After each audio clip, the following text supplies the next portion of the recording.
Bonsoir, messieurs et mesdames, les auditeurs. Aujourd'hui, nous allons voir le cours sur la détermination des redevances et des frais portuaires. Mais il y a lieu de remarquer qu'avant la détermination des redevances portuaires et des frais portuaires, nous avons d'abord vu la consignation et ensuite la présentation de la conférence portuaire. J'ai dit que la consignation, c'est la gestion d'un navire dans un port donné. Et qui sont les acteurs pour la consignation?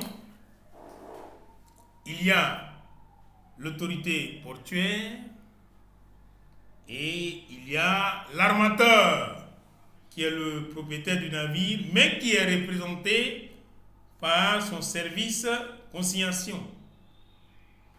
Et donc, c'est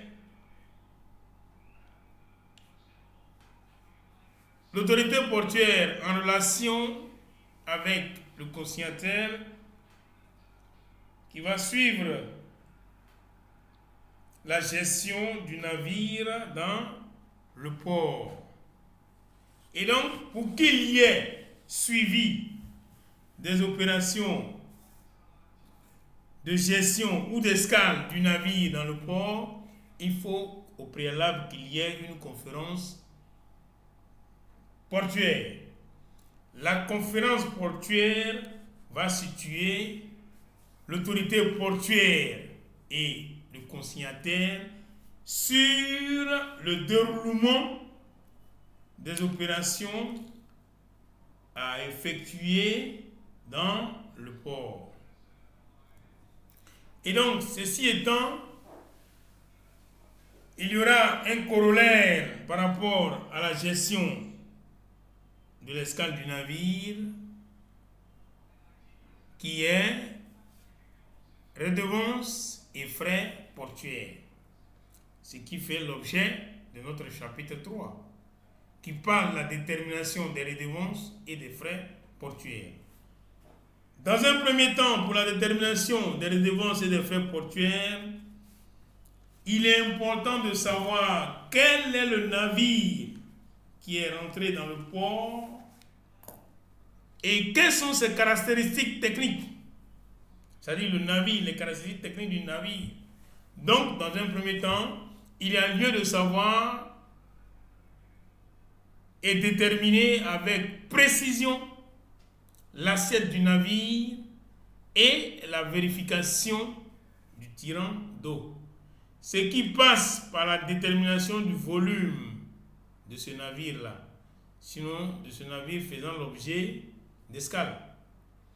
Et donc, il faut savoir déterminer le volume du navire. Le volume du navire se calcule de la façon suivante. Longueur fois largeur fois max TE. Ça veut dire quoi? Ça veut dire le maximum du tirant d'eau. On dit qu'il faut demander un poste à quai et qu'il faut que ce poste-là soit disponible. Ensuite, il faut connaître le tirant d'eau. Si le navire utilise un tirant d'eau, c'est pour qu'il sache s'il peut accoster ou ne pas accoster.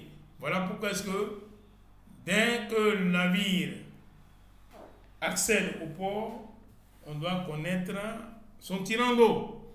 Et pour le calculer, c'est le volume fois la longueur fois la largeur fois le tirant d'eau. Exprimé en mètres cubes, à ne pas oublier. Exprimé en mètres cubes. Après avoir calculé le volume du navire, on va maintenant passer à la compréhension des différents frais portuaires ou des différentes redevances. Quelles sont ces redevances-là? Il y a en un la redevance de droit d'entrée. Oui, donc ça veut dire que pour qu'un navire entre ou qu'un navire sorte, il faut une redevance. Et pour les calculs de ces redevances et de ces frais portuaires-là, dès le début de l'année, le port autonome nous a distribué des documents physiques que nous avons mis à votre portée. Et donc, en regardant ce document-là, vous devrez savoir calculer la redevance de droit d'entrée. On dit que cette redevance est perçue sur tout navire par escale et calculée par application des taux consignés dans le barème des redevances. Ce n'est pas du tout difficile. En regardant le tableau, on lit automatiquement la redevance applicable. La redevance de pilotage. Le pilote assiste obligatoirement à bord du navire le capitaine à l'entrée et à la sortie. C'est une obligation. Donc tout navire qui entre dans un port doit s'acquitter des frais de pilotage. Ensuite, la redevance de séjour. C'est-à-dire le temps que le navire va passer dans un port donné pour effectuer les opérations de manutention, à savoir le chargement et le déchargement.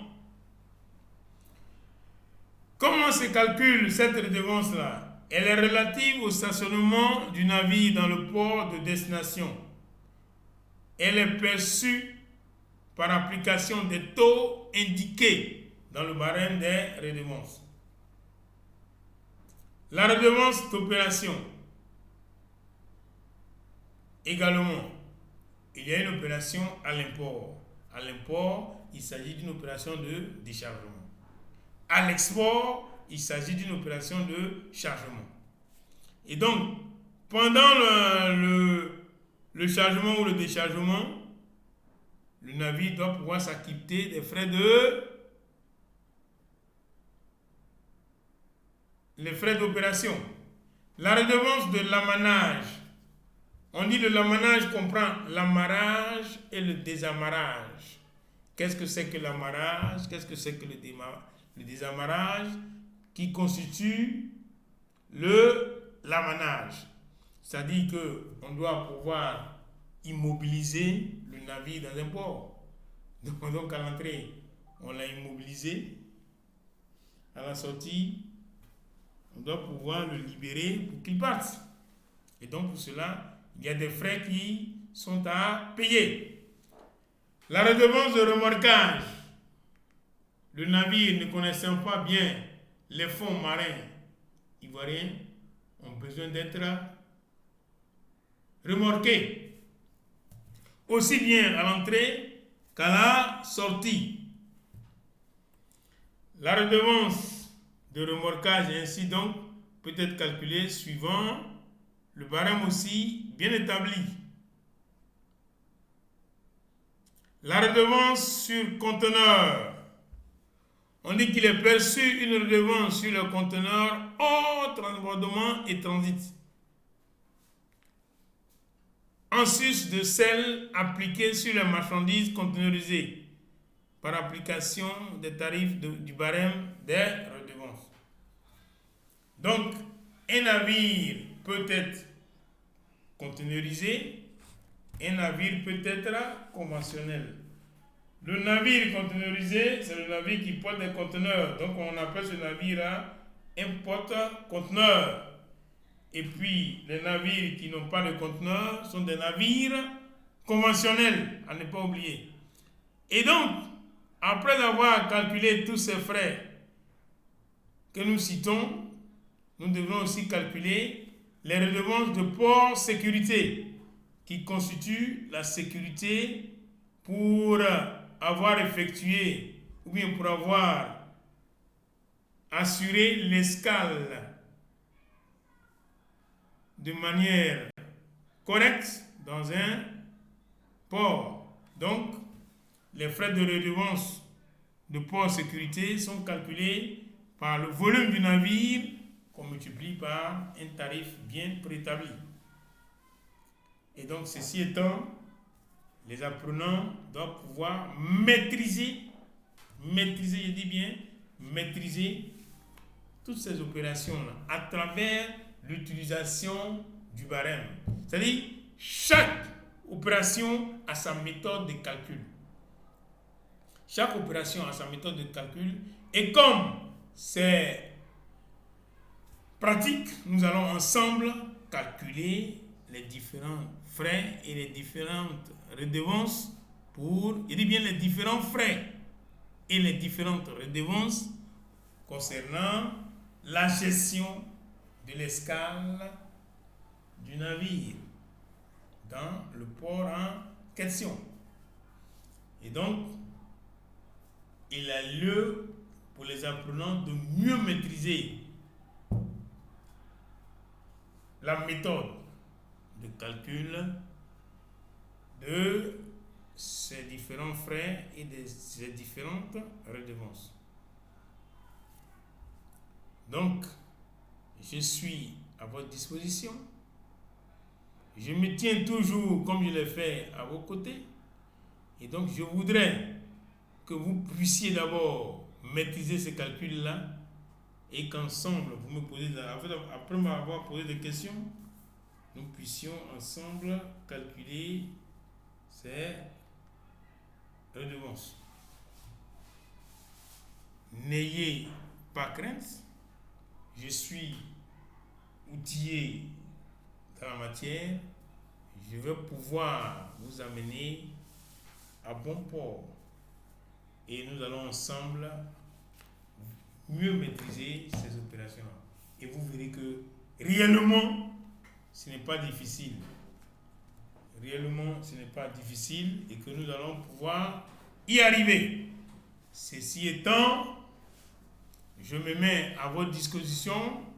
Je suis à l'écoute et je vous remercie.